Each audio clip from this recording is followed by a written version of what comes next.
Hey, welcome to another episode of What's That All About?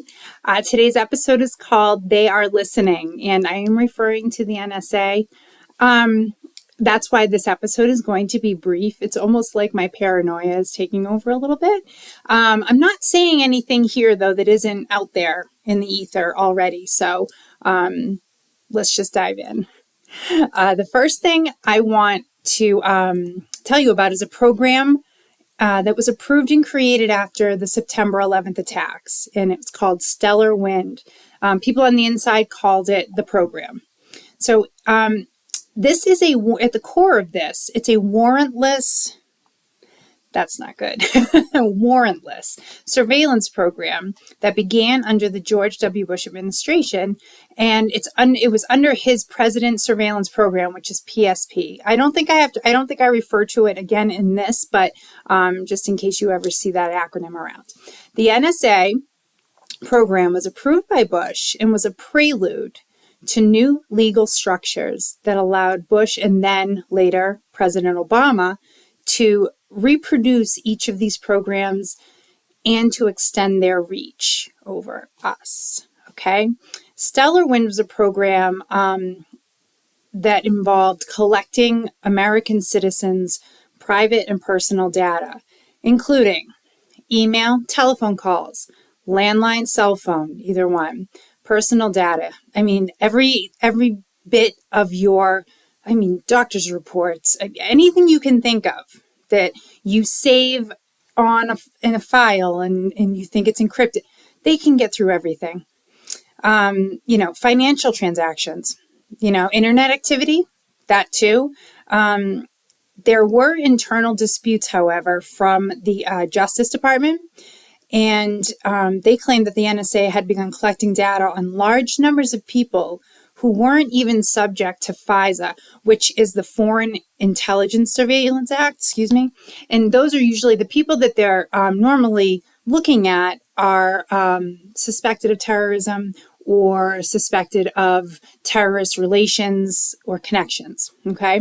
In 2004, the Justice Department discovered that the NSA was collecting metadata on purely domestic communications. Hi, Mom, how you doing? If you slip up a word or you're talking about something you saw in the news, click. It could be triggered and you could all of a sudden your conversation's being listened to in another location. Bush claimed that the NSA had always been allowed to look at metadata and only the metadata that was directly related to terrorism.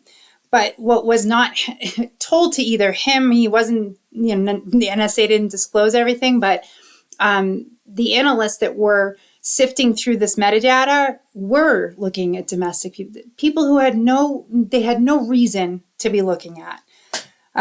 So he renewed the program in March of 2004. Now, people in defense of this program claim that it's essential. It's an essential tool against a further foreign attack. And I can see some of that being valid. But like, say, wiretapping, they're doing this without, like I said before, warrantless. And they've also mentioned that it's even above, say, like Congress's reach, like they couldn't even protest. And then you fast forward to March of 2012. Now it was said that this program ended in 2011. Please. Anyway, there's a magazine called Wired that was published, and the article's title was "The NSA is Building the Country's Biggest Spy Center." Okay. Now this is referring to the 1 million square foot data center in Bluffdale, Utah.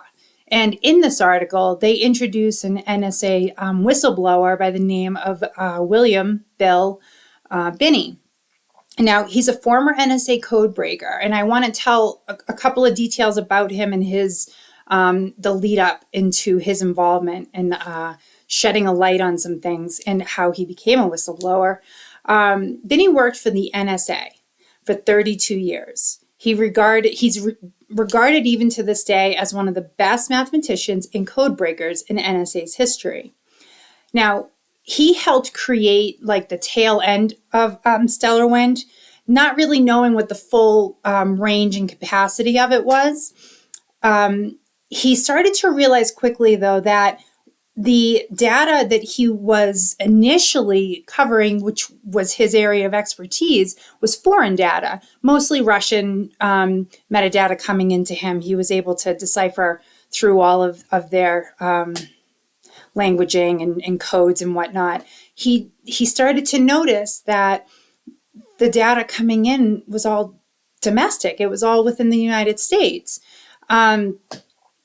He had a specific skill set that the NSA was able, to utilize. And, every single US citizen, basically what he was helping them do, the NSA, was creating timelines on us. They had our lives like in a profile, and every single one of us, like I said earlier, there was nothing hidden from them. None of our personal information, none of our search engine histories and all these things. So no one was excluded, no matter if you ever had a job in government or any relation to anybody that was maybe on a watch list of some kind. It didn't matter. You're in the pot with the rest of us.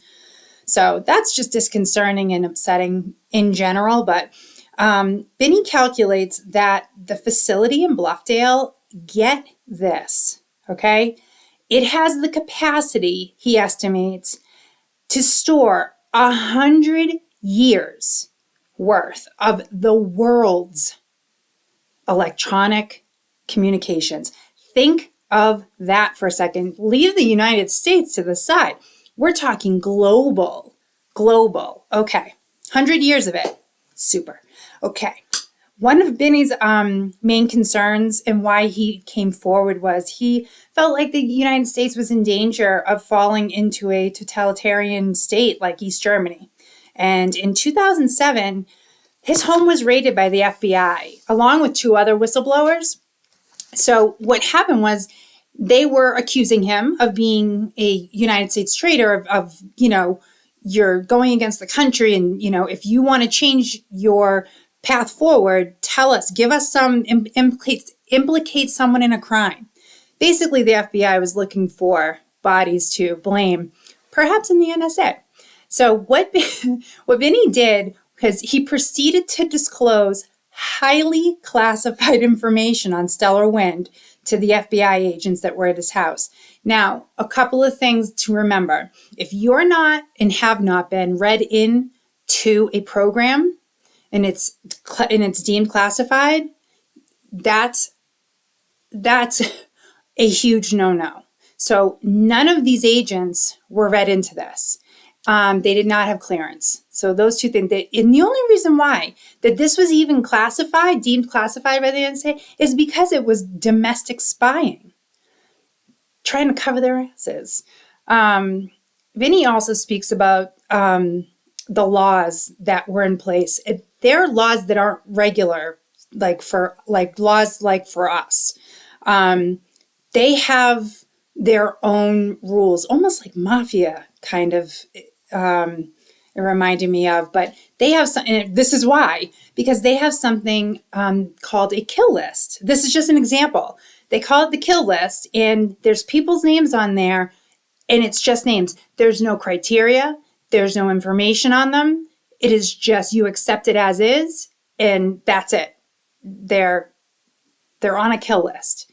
What that means, I don't know if it's metaphorical. God, I hope so, but it may not be. So keep that in mind. His fear is that our democracy is going to crumble. And let's be honest, our democracy is already teetering. So I can see why he would be so concerned.